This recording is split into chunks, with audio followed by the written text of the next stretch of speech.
তেল গরম হয়ে গেছে, এখন ডিম দিয়ে দিব।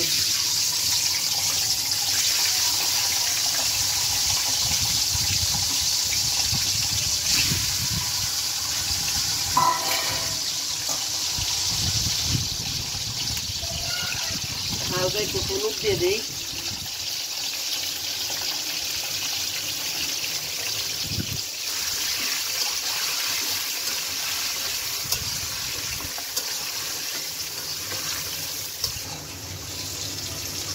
ডিম লাল লাল করে ভাজি করে উঠিয়ে নিই।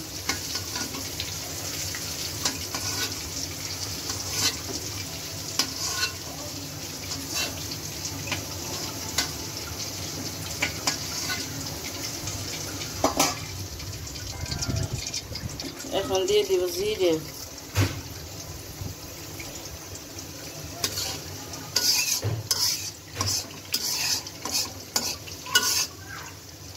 এখন দিয়ে দেবো কাঁচা লঙ্কা, পেঁয়াজ,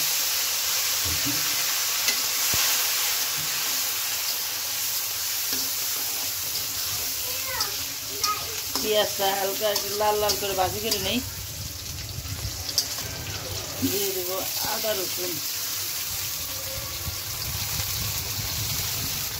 আদা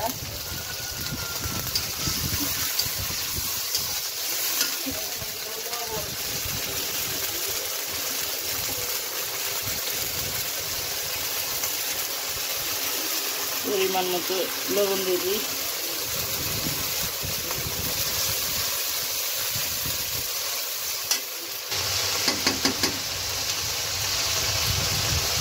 দিয়ে দেবো ধনিয়া গুঁড়া,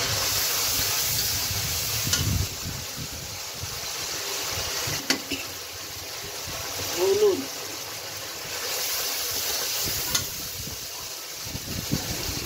হালকা একটু কষে নিয়ে তারপর সবজি দিয়ে দেবো।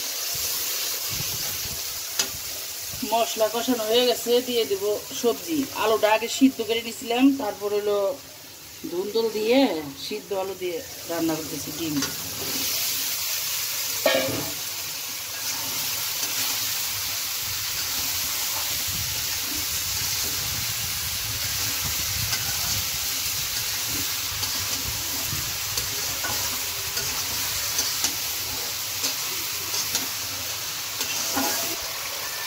সবজি দিয়ে এখন ঢেকে দিই একটু।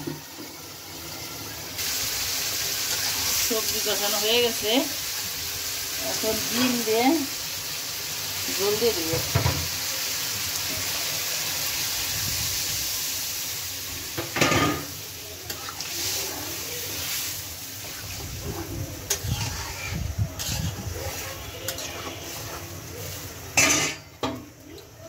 রেখে দিই।